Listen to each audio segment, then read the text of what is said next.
Hello जी, नमस्कार साथियों। प्रज्ञा institute में आप सभी लोगों का हार्दिक स्वागत है, वंदन है, अभिनंदन है, तहे दिल से स्वागत है। जो लोग चैनल पर नए आए हुए हैं कृपया चैनल को लाइक करें, शेयर करें और सब्सक्राइब करें, जिससे आपके मित्रों को भी फायदा हो सके। वीडियो को ज़्यादा से ज़्यादा शेयर करें। सभी प्रश्न आपके लिए बहुत ज़्यादा इम्पोर्टेंट है। आज का चैप्टर रहेगा आपका हिंदी का उद्भव और विकास। कल भी हिंदी का उद्भव और विकास चैप्टर का हमने वीडियो बनाया था, लेकिन डाउनलोड करते समय थोड़ी अव्यवस्था होने के कारण वो वीडियो आपका डिस्टर्ब हो गया, जिससे काफ़ी वायरिंग हुई और लोगों ने कमेंट भी एक दो किए। काफ़ी लोगों कमेंट में ध्यान रखते हुए आज पुनः हमने उसी वीडियो को बनाया है। तो चलिए शुरुआत करते हैं आज के सेशन की। और इसमें कुछ प्रश्न और अलग से दिए हुए हैं। प्रश्न सभी आपके लिए भेद बहुत ज़्यादा इम्पोर्टेंट है। कोई भी प्रश्न आपके लिए ऐसा नहीं है जो इम्पोर्टेंट ना हो। चलिए देखते हैं ये प्रश्न आपके यूपी ट्रिपल एससी, यूपी परीक्षाएं पैट है, जैसे फॉरेस्ट गार्ड का कल पेपर हो रहा है, ऐसे फूड इंस्पेक्टर का पेपर हुआ था, मंडी परिषद का पेपर हुआ था, आपके जेल वार्डन का पेपर हुआ था यूपी ट्रिपल एससी के तहत। अन्य जो भी पेपर होते हैं यूपी ट्रिपल एससी के तहत, उन सभी परीक्षाओं के लिए बहुत ज़्यादा इंपॉर्टेंट है।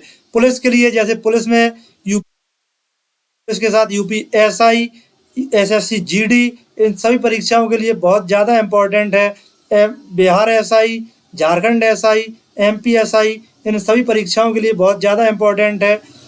अध्यापक के लिए जैसे TET, super TET, MP TET, REET, Bihar, अन्य सभी परीक्षाओं के लिए बहुत ज़्यादा इम्पोर्टेंट है। चलिए बिना समय गंवाए हुए शुरुआत करते हैं। एक एक प्रश्न को देखते रहें। आज की आगाज आपके लिए ऐसी आगाज होगी कि यहाँ से कल आपके जेल वार्डन में एक या दो प्रश्न हर हाल में मिलेंगे। ये निश्चित है, निश्चित है और निश्चित है। आप एक बार इस श्रृंखला को देख लें, यहीं से विश्वास कर लें, अगर जेल वार्डन में आपको एक या दो प्रश्न हर हाल में मिलेंगे। चलिए शुरुआत करते हैं आज के सेशन की। एक एक प्रश्न करके देखते रहें। सभी प्रश्न आपके लिए बहुत ज़्यादा इम्पोर्टेंट है, ठीक है। जहाँ जहाँ भी जिस जिस राज्य में हिंदी आ रही है, उन सभी राज्यों के ये प्रश्न उन परीक्षाओं के लिए बहुत ज़्यादा इम्पोर्टेंट है। चलिए शुरुआत करते हैं आज के सेशन की। देखते हैं, बहुत इम्पोर्टेंट सेशन है आज का। पहले प्रश्न है आपके, रोमन लिपि किस भाषा के लिए प्रयोग नहीं की जाती है। चलिए, रोमन लिपि का प्रयोग किस भाषा के लिए नहीं किया जाता है, इसे थोड़ा आगे देखेंगे। यहीं से देखते हैं। मथुरा वृंदावन में मुख्यतः कौन सी भाषा बोली जाती है।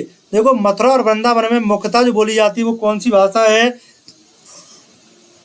ब्रज भाषा। Option number D is the correct answer, ठीक है। मराठी जो बोली है ये कहाँ की है? महाराष्ट्र की। संस्कृत भारत में कहीं बोली नहीं जाती है, उत्तराखंड में जरूर बोली जाती है। मारवाड़ी बोली है, ये राजस्थान की है। पूछा कहाँ है? मथुरा वृंदावन। मथुरा वृंदावन की कौन सी हो गई? ब्रज भाषा। चलिए देखते रहे, निम्न में से कौन सी बोली उत्तर प्रदेश की नहीं है। देखो, उसने कहा कौन सी बोली उत्तर प्रदेश की नहीं है। देखो, ब्रज भाषा जस्ट मथुरा वृंदावन में बोली जाती है, उत्तर प्रदेश की है। कन्नौजी उत्तर प्रदेश में बोली जाती है। भोजपुरी बनारस में बोली जाती है। भोजपुरी कहाँ बोली जाती है? बनारस में। ये कई बार क्वेश्चन पूछा गया है कि बनारस में कौन सी बोली जाती है, तो बनारस के आसपास बोली जाती है भोजपुरी। बनारस है, आलम आरा है, इन सभी में बोली जाती है भोजपुरी, ठीक है। अब रह कौन सी गई है? मेवाती। ये मेवाती कहाँ की है? राजस्थान की है। Option number see the correct answer, ठीक है। ए, बी और डी ये बोले जा रहे हैं, सी बोली जा रही राजस्थान में। देखते रहे। देखो, सही प्रश्न आपके लिए आए हुए हैं। कौन सी प्राचीन भाषा नहीं है? देखो, संस्कृत। संस्कृत से हमारी पाली बनी, पाली से प्राकृत बनी, प्राकृत से अपभ्रंश बनी, लेकिन जो पंजाबी है ये अपभ्रंश से ही बनी हुई है। तो option number see the correct answer. देखते रहे, प्रश्न सभी इंपॉर्टेंट है आपके लिए आज। कौन सी बोली बिहार की नहीं है? बिहारी की नहीं है। देखो, बिहार के लिए हमने याद करवाया था कि बिहारी हिंदी याद करने के लिए आपको याद कर लो भोजपुरी मैम। याद करना है आपको भोजपुरी मैम।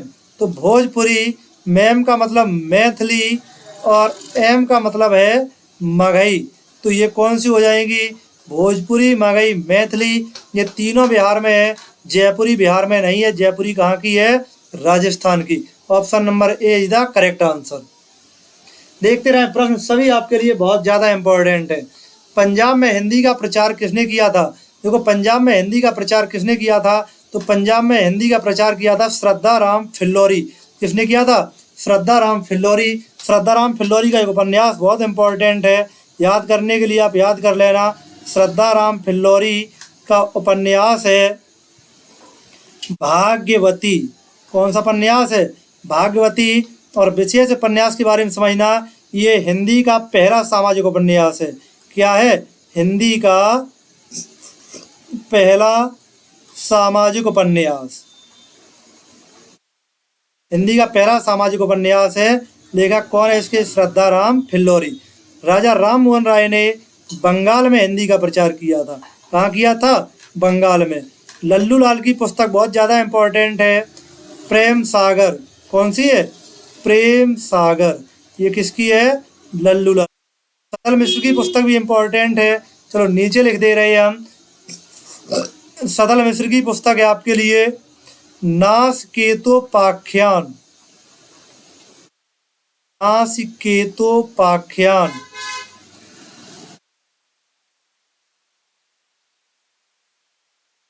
नासकेतोपाख्यान ये किसकी है? सतल मिश्र की। तो पंजाब में हिंदी का प्रचार किसने किया था? श्रद्धा राम फिल्लौरी। निम्न में से कौन सी बोली उत्तर प्रदेश की नहीं है? देखो, खड़ी बोली उत्तर प्रदेश में बोली जाती है, ब्रजभाषा बोली जाती है, कन्नौजी बोली जाती है, जयपुरी। जयपुरी कहाँ की है? राजस्थान की। Option number B is the correct answer. जयपुरी का स्थानीय नाम क्या है? तो जयपुरी का स्थानीय नाम क्या है?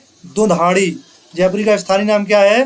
दुधाड़ी। और जयपुरी की बोली बहुत प्रसिद्ध है। जयपुरी की उपबोली है एक, जयपुरी की उपबोली है जयपुरी की हड़ौती। कौन सी उपबोली है? हड़ौती। आगे देखें, या क्वेश्चन कट गया है लेकिन हम आपको बता दे रहे हैं। क्वेश्चन है उत्तर प्रदेश में कौन सी भाषा नहीं बोली जाती? क्वेश्चन क्या है?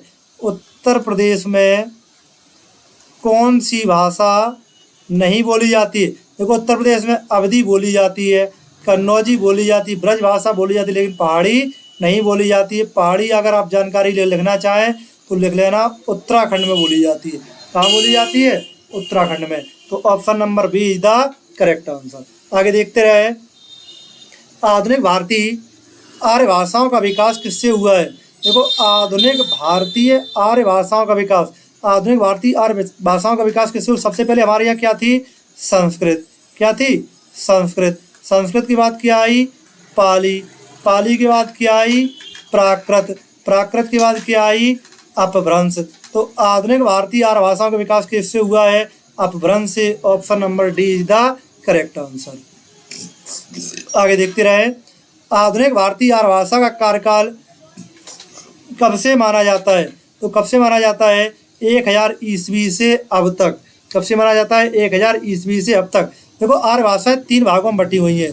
पहली प्राचीन आर्य भाषा। कौन सी है पहली? प्राचीन आर्य भाषा।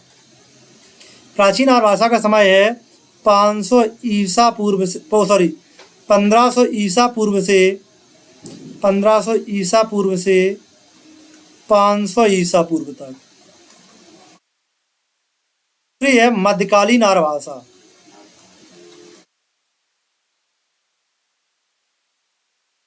मध्यकालीन आर्य भाषा, इसका समय है 500 ईसा पूर्व से 1000 ईस्वी तक। आपकी आधुनिक आर्य भाषा।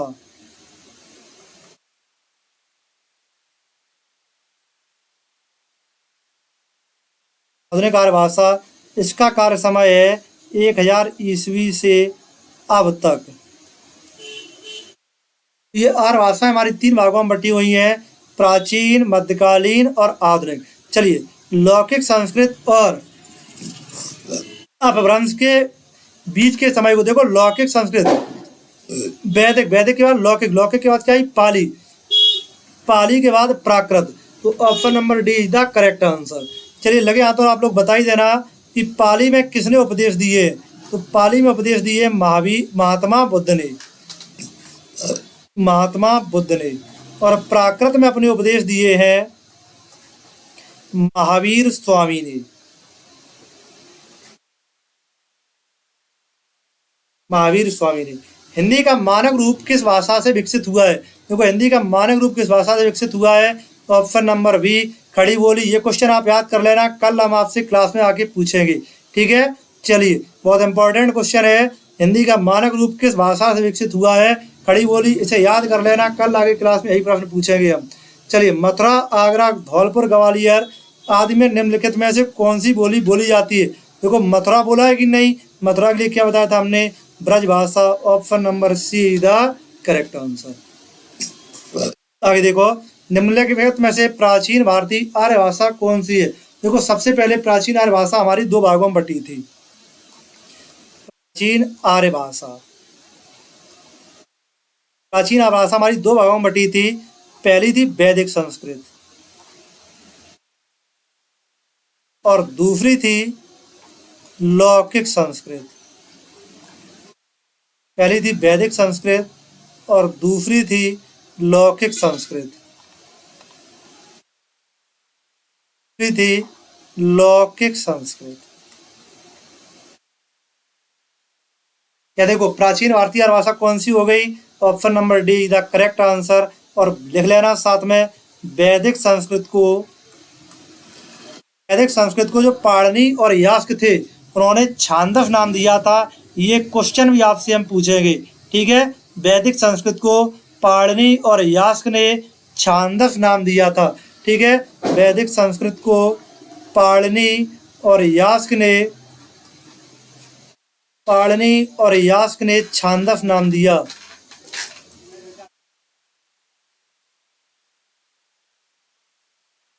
यास्क ने छांदस नाम दिया,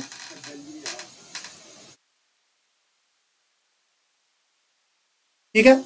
आगे देखते हैं, दिए गए विकल्पों में से द्रविड़ भाषा परिवार की कौन सी भाषा है? देखो द्रविड़ परिवार के लिए हमने क्या बताया था? दक्षिण भारत की भाषाएं होती है, वो कौन सी भाषा परिवार की है? द्रविड़। तो option number see the correct answer. चलिए, हड़ौती बोली कहाँ बोली जाती है? हड़ौती के लिए हमने कहा बताया था? हड़ौती हड़ाती है, और हड़ाते कहाँ के लोग हैं? जयपुर के अंतर्गत बोली जाती है। जयपुर कहाँ है? राजस्थान में। Option number D is the correct answer. आगे देखते हैं, रागड़ी बोली कहाँ बोली जाती है? रागड़ी बोली जाती है कहाँ? हरियाणा में। हरियाणा की लड़कियां ज्यादा प्रदर्शन करती हैं, उनके लिए रागड़ी, इसलिए वो क्या करती हैं? रागड़ी करती हैं, ठीक है। आगे देखते हैं, बघेली बोली किस क्षेत्र में बोली जाती है? तो बघेली बोली जाती है जबलपुर में। कहाँ बोली जाती है? जबलपुर में। Option number see the correct answer. और आगे लिख लेना, दक्षिण की अवधि बघेली बोली को कहा जाता है। दक्षिण की अवधि बघेली बोली को कहा जाता है, ठीक है। बघेली बोली को कहा जाता है। ये क्वेश्चन भी बहुत ज़्यादा इंपॉर्टेंट है आपके लिए, ठीक है। आगे देखते हैं, पुरानी हिंदी, उर्दू और अंग्रेजी के मिश्रण को क्या कहा जाता है? तो उसके लिए नाम क्या बताया था हमने आपको? हिंदुस्तानी भाषा। Option number D is the correct answer. पश्चिमी हिंदी में कितनी बोलियां हैं? तो पश्चिमी हिंदी में कितनी बोलियां हैं? 5। याद करने के लिए हमने तरीका बताया था, कानों में बूंदे, पहने खड़ी, ब्रज की हरियाणवी। कौन?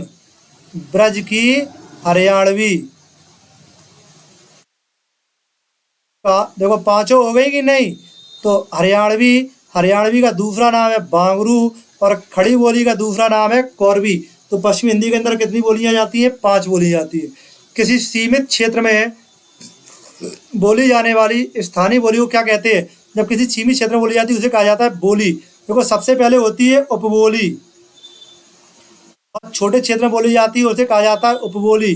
उपबोली जब 2-4 गांव में मिल जाए तब उसे कहते हैं बोली, और जब बोली बड़ा रूप ले ले, कई बोलियां एक जैसी मिल जाए, तब उसे कहा जाता है उपभाषा या विभाषा। और जब कई भाषाएं एक दूसरी जैसी मिल जाए, उपभाषाएं मिल जाए, तब उससे निर्माण होता है भाषा का।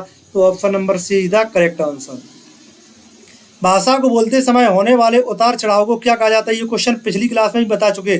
देखो अगर उतर रही होगी तो अवरोह, चढ़ रही होगी तो आरोह, ठीक है। मिल रही होगी तो संगम, उतार चढ़ाव क्या कहा जाता है? अनुताप। इसे हमने एक पॉइंट और बताया था, आपको वहां भी लिखवाया था, सुर कहा जाता है। रोमन लिपि का प्रयोग किस भाषा के लिए नहीं किया जाता है?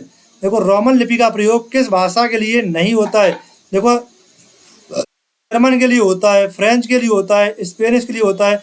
कौन सी होती है? कुल्लुई। कुल्लुई जो होती है ये आदिवासियों की भाषा है, तो इसके लिए रोमन लिपि का प्रयोग नहीं किया जाता है। जनगणना 2001 के हिसाब से भारत में निम्नलिखित में से सबसे अधिक भाषा कौन सी बोली जाती है? देखो जनगणना 2001 के हिसाब से भारत में कौन सी सबसे अधिक बोली जाती है? देखो सबसे अधिक कौन सी बोली जाती है? तो पहले नंबर बोली जाती है हिंदी, ठीक है, और दूसरे नंबर पर बोली जाती है बांग्ला। अब यहाँ बताएं, हिंदी ऑप्शन नहीं है तो कौन सी हो जाएगी? Bengali. Option number A is the correct answer. Kannauji बोली मुख्य रूप से किस जिले में बोली जाती है? देखो कन्नौजी, कन्नौज के आसपास कानपुर, कानपुर देहात, इटावा, औरैया, ये सब किसके क्षेत्र हैं? कन्नौजी बोली के। देखते रहे प्रश्न एक एक आपके लिए बेहद इंपॉर्टेंट है। जो लोग चैनल पर नए आए हुए कृपया इस चैनल को लाइक करें, शेयर करें और सब्सक्राइब करें। ज़्यादा से ज़्यादा चैनल को शेयर करें जिससे आपके साथ साथ आपके मित्रों को भी फायदा हो सके। सभी प्रश्न आपके लिए बहुत ज़्यादा इंपॉर्टेंट होंगे। चलिए देखते रहे एक एक करके आगे। बांगरू भाषा ज़्यादातर कहाँ बोली जाती है? अभियान बताया था हरियाणा। हरियाणा की क्या थी? Bangru. Option number C is the correct answer. देखते रहे, कोई प्रश्न ऐसा नहीं है जो छोड़ने काबिल हो। देखो आगे, हिंदी के स्थान पर सन 1855 में अंग्रेजी शिक्षा किसने स्थापित की? तो ये किसकी? महकाले। महकाले रिपोर्ट के आधार पर भारत में क्या हिंदी के स्थान पर अंग्रेजी शिक्षा की शुरुआत हुई थी। भाषा के क्षेत्रीय रूप को क्या कहा जाता है? ये क्वेश्चन ऊपर ही जस्ट बता चुके। भाषा के क्षेत्रीय रूप को क्या कहा जाता है?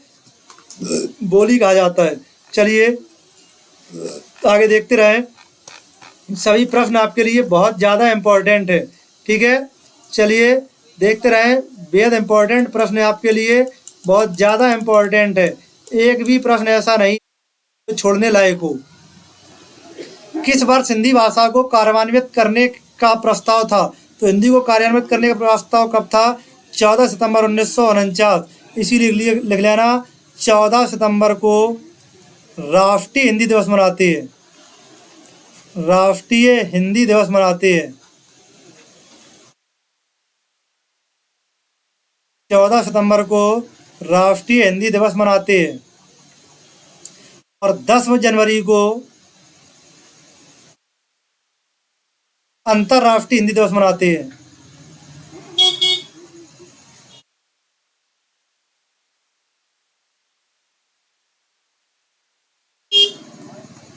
ठीक है, 14 सितंबर को क्या मनाते हैं? राष्ट्रीय हिंदी दिवस मनाते हैं। 10 जनवरी को अंतर्राष्ट्रीय हिंदी दिवस मनाते हैं। देखते रहे, देखो 14 सितंबर को राष्ट्रीय हिंदी दिवस क्यों मनाते हैं? क्योंकि 14 सितंबर 1949 को भारतीय संविधान सभा ने हिंदी को संघ की राजभाषा बनाया था। क्या बनाया था? राजभाषा। लगे यहाँ तो बता दो, हिंदी को राजभाषा बनाने का प्रस्ताव किसने प्रस्तुत किया था? हिंदी को राजभाषा बनाने का, हिंदी को राजभाषा बनाने का प्रस्ताव किसने प्रस्तुत किया था? हिंदी को राजभाषा बनाने का प्रस्ताव किसने प्रस्तुत किया था? हिंदी को राजभाषा बनाने का प्रस्ताव किसने प्रस्तुत किया था? किसने प्रस्तुत किया था? तो गोपाल स्वामी अयंगर। गोपाल स्वामी अयंगर। और इसका सर्वप्रथम समर्थन किया था शंकर राव देव ने। किसने किया था? शंकर राव देव ने। आगे देखते हैं, हिंदी दिवस किस तिथि को मनाते हैं? अभियान